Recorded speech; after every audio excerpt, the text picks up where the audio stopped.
Halo semuanya, perkenalkan saya Bagina Namaradatu dengan NIM 28026343226. Dan hari ini saya akan mempresentasikan hasil proyek kami dalam mata kuliah Character Building Pancasila dengan tema Perang Teknologi Informasi untuk Menciptakan Pendidikan yang Berkualitas. Nah, di zaman sekarang, teknologi berkembang dengan cepat, terutama internet. Namun, tidak semua daerah di Indonesia merasakan manfaat ini. Di daerah terpencil, keterbatasan akses teknologi dan internet membuat pendidikan tertinggal. Sementara di daerah yang sudah terhubung internet, muncul masalah lain, seperti banyaknya siswa yang terdistraksi oleh media sosial, sehingga proses belajar siswa tersebut menjadi terganggu.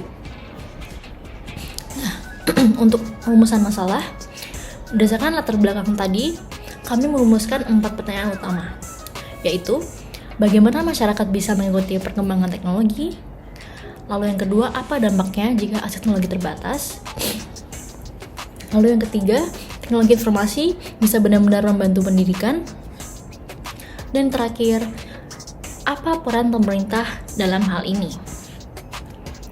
Lalu tujuan dari proyek ini adalah untuk merancang pelatihan dan seminar terkait pemanfaatan teknologi informasi agar bisa menunjang pendidikan yang berkualitas.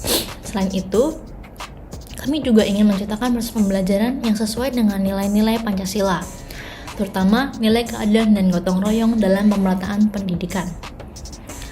Lalu untuk metodologi, kami menggunakan metodologi observasi dan wawancara. Setiap anggota kelompok melakukan wawancara dengan narasumber di daerah masing-masing, seperti Semarang, Jakarta, Bogor, Bali, dan Riau.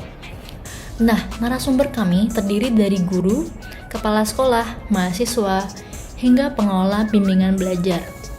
Dengan ini, kami mendapatkan sudut pandang yang beragam tentang penerapan teknologi informasi dalam pendidikan. Nah, untuk hasil wawancara dalam dampak positif, dari hasil wawancara, kami menemukan banyak manfaat teknologi informasi di bidang pendidikan, seperti pertama, mempermudah pengumpulan tugas, kedua, mendukung pembelajaran jarak jauh, bahkan lintas negara, dan terakhir, memudahkan komunikasi antara guru dan orang tua.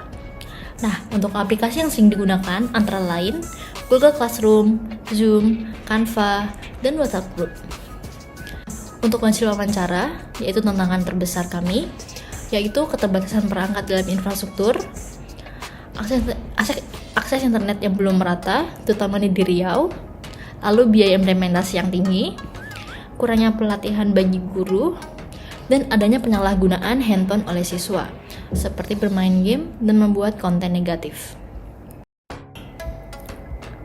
Solusi yang dirancang berdasarkan analisis mendalam dari hasil wawancara yang telah kami lakukan, teridentifikasi sejumlah tantangan krusial dalam pemanfaatan teknologi informasi di dunia pendidikan. Oleh karena itu, kami dengan cermat merumuskan beberapa solusi strategis yang kami yakini dapat mengatasi persoalan tersebut secara komprehensif. Solusi-solusi ini dirancang untuk menciptakan ekosistem pendidikan yang lebih inklusif dan berkualitas, di mana teknologi benar-benar menjadi katalisator positif bagi kemajuan. Yang pertama, yaitu pemerataan infrastruktur dan akses internet. Nah, pada poin pertama yang menjadi landasan utama solusi kami adalah pemerataan infrastruktur dan akses internet yang merata di seluruh pelosok negeri. Realita di lapangan menunjukkan bahwa kesenjangan akses masih sangat lebar. Banyak sekolah, terutama di daerah terpencil dan pedesaan, masih belum memiliki koneksi internet yang stabil, bahkan listrik yang memadai. Nah, bagaimana mungkin kita berharap teknologi itu dapat diadopsi secara maksimal jika fondasinya saja belum terbangun? Oleh karena itu, pemerintah dan berbagai pihak terkait harus berkolaborasi secara serius untuk memastikan setiap institusi pendidikan dari Sabang sampai Merauke memiliki akses internet yang berkualitas tinggi dan infrastruktur mendukung yang memadai. Ini termasuk penyediaan perangkat keras seperti komputer dan tablet, serta pembangunan jaringan serta optik penyediaan satelit untuk area-area sulit terjangkau. Nah, tanpa langkah fundamental ini, bicara tentang manfaat teknologi canggih hanyalah utopia. Lalu yang kedua, menekan biaya implementasi teknologi. Untuk aspek kedua, tidak kalah penting adalah upaya menekankan biaya implementasi teknologi di lingkungan pendidikan. Seringkali inovasi teknologi terbentur pada masalah anggaran yang tinggi, baik untuk pembelian perangkat, lisensi perangkat lunak, maupun biaya pemeliharaannya. Solusi dari kami mencakup berbagai pendekatan. Yang pertama itu, pemerintah harus dapat menginisiasi program subsidi besar-besaran untuk pengadaan perangkat teknologi bagi sekolah-sekolah, terutama di sekolah negeri dan swasta dengan keterbatasan finansial. Lalu yang kedua, mendorong pengembangan dan pemanfaatan solusi perangkat lunak open source yang gratis, namun memiliki fitur setara dengan berbayar, sehingga dapat mengurangi beban biaya lisensi. Lalu yang ketiga, memfasilitasi program hibah atau kemitraan dengan perusahaan teknologi untuk donasi. Lalu yang keempat, mengoptimalkan pemanfaatan teknologi yang sudah ada, misalnya melalui program inovasi atau upgrade perangkat lama yang masih layak pakai. Dengan demikian, adopsi teknologi bisa menjadi lebih terjangkau dan berkelanjutan bagi semua pihak. Lalu yang ketiga, menyediakan pelatihan teknologi untuk guru.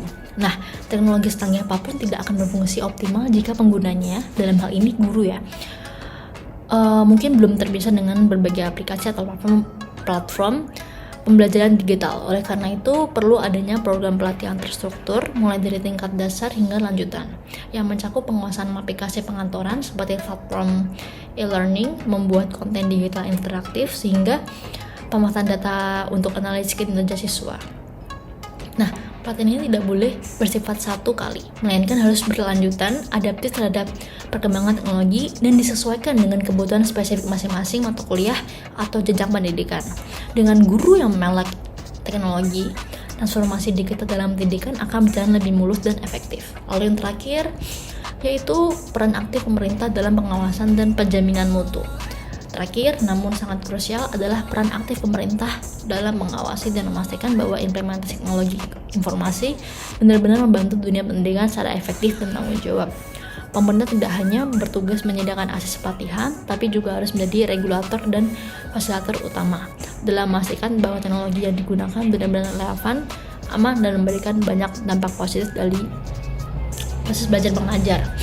Ini mencakup pembentukan standar penggunaan teknologi dalam kurikulum, evaluasi berkala terhadap efektivitas program digitalisasi, serta penegakan etika penggunaan teknologi. Pemerintah juga perlu memastikan bahwa teknologi tidak disalahgunakan, melindungi data pribadi siswa dan guru, serta mengawasi penyediaan jasa teknologi agar tidak terjadi monopoli dan eksploitasi. Nah, untuk refleksi pribadi, di proyek ini saya belajar banyak hal. Saya menyadari bahwa teknologi bukan hanya soal alat canggih, tapi bagaimana alat itu bisa dimanfaatkan dengan bijak dan merata. Saya juga belajar bahwa karakter seorang pelajar sangat penting, bukan hanya dalam segi akademik, tapi juga kepedulian sosial. Saya merasa lebih percaya diri, lebih peka terhadap masalah pendidikan, dan lebih siap untuk terlibat langsung dalam menciptakan solusi.